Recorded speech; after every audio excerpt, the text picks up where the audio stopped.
Okey, sekarang kita dah tahu bahawa dalam kita punya case tadi kita nak kurangkan berat daripada 100 ke 80 kilo based on deficit kalori yang realistik yang di bawah 1000 kalori sehari. Jangka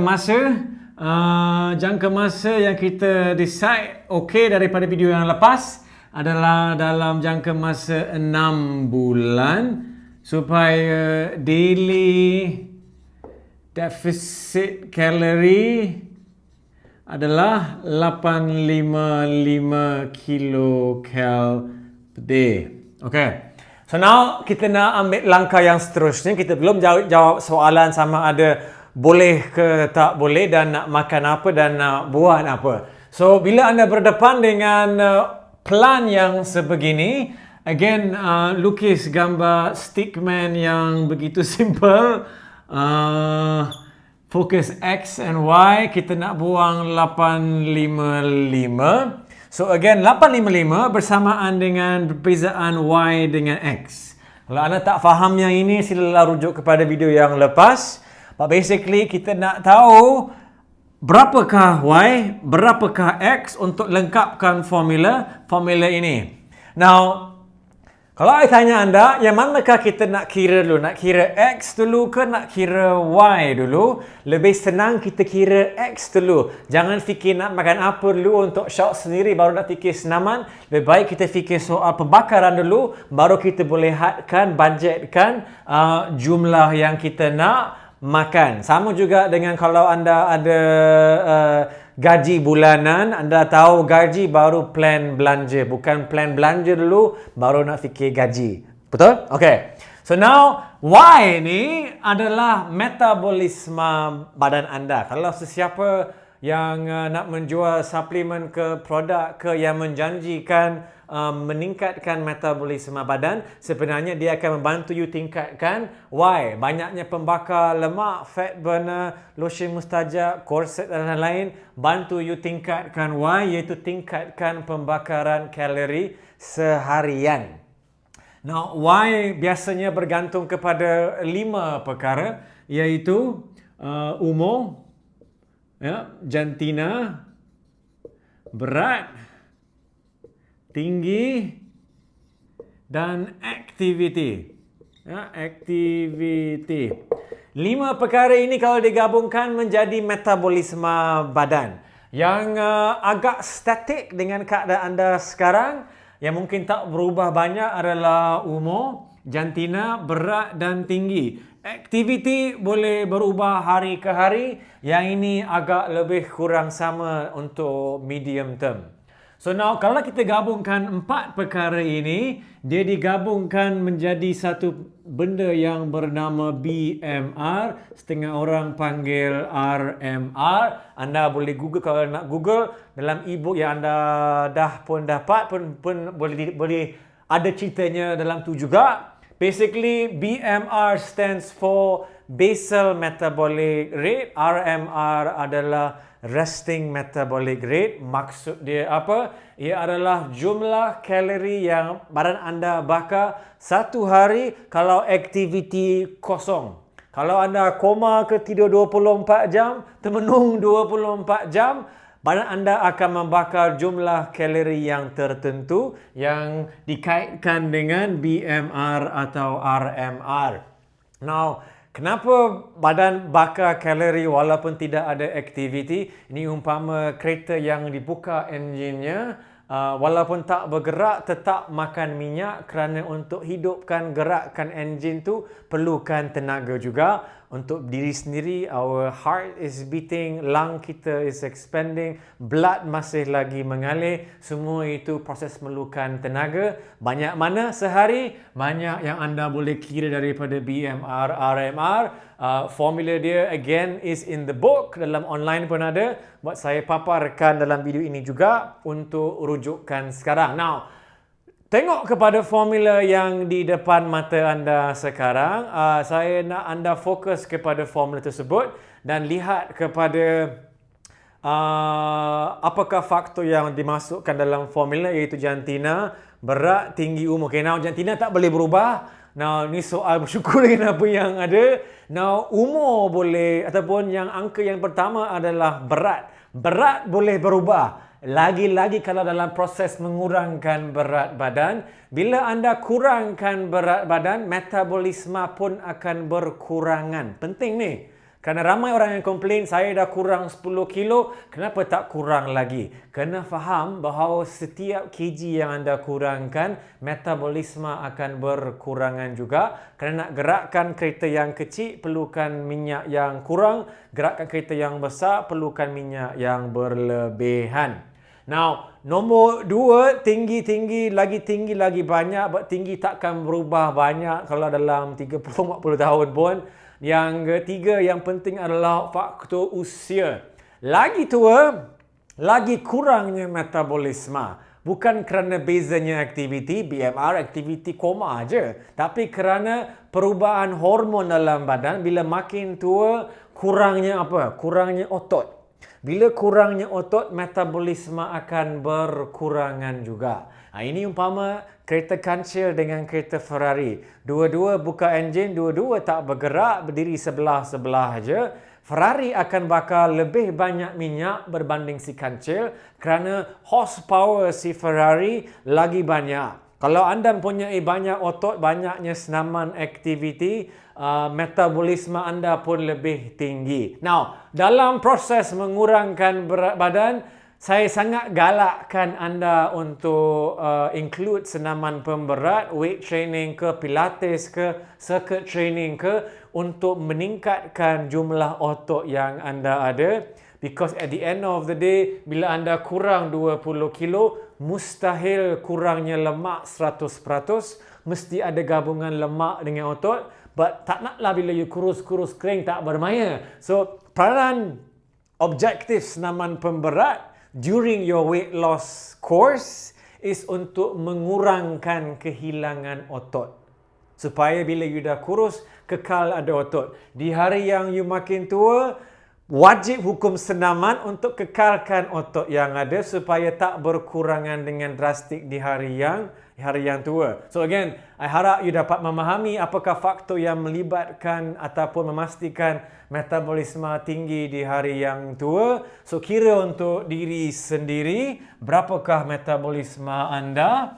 Now, contohnya di sini, katakanlah okay, Y again kat sini. Now, katakanlah BMR untuk contoh mudah, katakanlah 1007. Now, 1007 bukan Y. Kerana faktor yang kelima yang kita perlu ambil kira adalah faktor aktiviti. Anda semua bukannya koma. Mesti ada aktiviti seharian. So, now aktiviti seharian dengan senaman akan menentukan Y.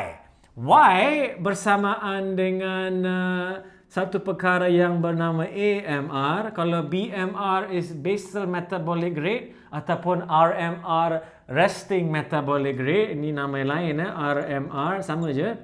AMR adalah active metabolic rate. Dia bersamaan dengan BMR darab dengan lifestyle you, level of activity, LOA. Now, LOA ni ada beberapa peringkat. Paling kurang is 1.2. Kalau lifestyle you 1.2, maksudnya lifestyle you is sedentary. Sedentary is bangun pagi, gosok gigi, mandi, semayang, tidur, makan, kerja pun dekat desk, balik rumah, bawa kereta, tak ada aktiviti yang luar biasa. Lifestyle you is 1.2. Saya tidak galakkan sesiapa di sini, lifestyle dia 1.2. Paling tinggi 1.9, tapi ini biasanya hanya untuk athletes. Nicole David, Lee Chong Wei, Rafael Nadal, Wayne Rooney, Ronaldo dan lain-lain. Kalau anda seorang petani, seorang nelayan ataupun seorang kerja buruh yang ada physical labor yang agak berat hari-hari, anda pun boleh masuk kategori 1.9. Yang lain-lain masuk kategori yang lain. Okey. 1.2 dah settle. 1.35 lebih kurang 1-2 jam senaman seminggu. Semua seminggu.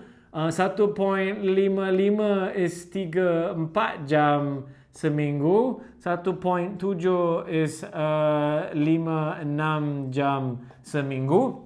Again, dalam e-book tu ada dia punya peringkat dengan lebih teliti. Tapi ni secara lagi aktif, lagi tinggi pendarab. Now, tak semestinya 5-6 jam berterusan. Ini you gabungkan dalam seminggu berapa jam anda ada aktiviti yang luar biasa. Tak semestinya di gym, tak semestinya senam aerobik, tak semestinya bersukan, berjalan ke, gotong royong ke, angkat kelapa sawit ke, housekeeping, main dengan anak, dokong anak, cuci baju, semua tu adalah aktiviti yang membakar kalori. Lagi banyak aktiviti, lagi bagus. Tak semestinya di gym. Now, semua orang kehidupan dia agak huru-hara. Ada kalanya minggu ini senam 3 jam, minggu depan kosong, minggu ini 5, 4, 2. So ambil purata.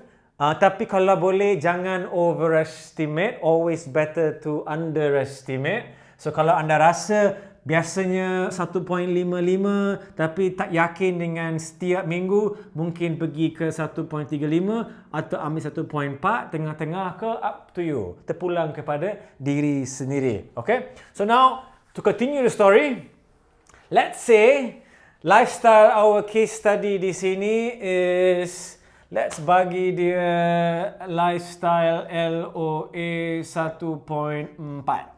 That means dia ada lebih kurang 2 jam, lebih kurang senaman seminggu. So sekarang dia punya AMR atau Y, this is Y bersamaan dengan AMR bersamaan dengan BMR darab LOA 1.4 bersamaan dengan 1700 darab 1.4. Saya kira sekejap. 1700 darab 1.4 kita dapat 2380. So sekarang saya tahu jumlah kalori yang dia bakar setiap hari dalam 2380. Saya tahu daripada kita punya plan mengurangkan berat badan 20 kilo 6 bulan, kena buang hari-hari 855. Sekarang kita boleh tahu X berapa. So sekarang X kita, X bersamaan dengan Y tolak 855 bersamaan dengan 2380 tolak 855 menjadi 1525. So sekarang saya tahu X is 1.